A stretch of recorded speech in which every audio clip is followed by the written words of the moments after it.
Welcome to our channel. Today we how to restore partnership tax basis using QuickBooks and K-1 support, full guide step by step clearly.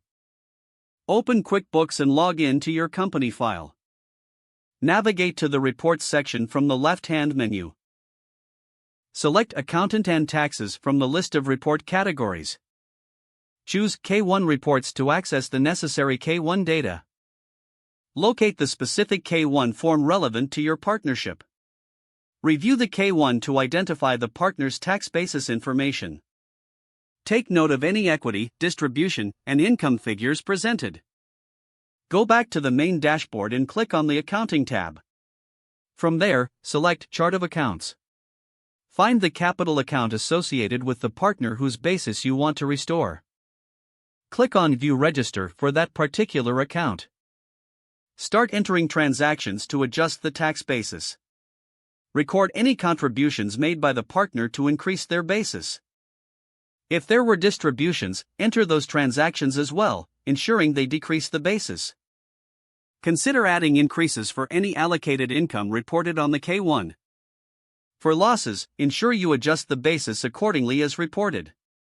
After entering all necessary adjustments, review the account balance. Make sure the final figure aligns with the tax basis on the K-1. Run a summary report to verify changes in the partner's capital account. Consult with a tax professional if any discrepancies arise. Save all changes and close the register. Regularly update the K-1 details to keep the tax basis accurate in future reports. If the page does not load, refresh the browser or try again in a private or incognito window. Make sure you are using the correct email address, then retype it carefully to avoid small typos.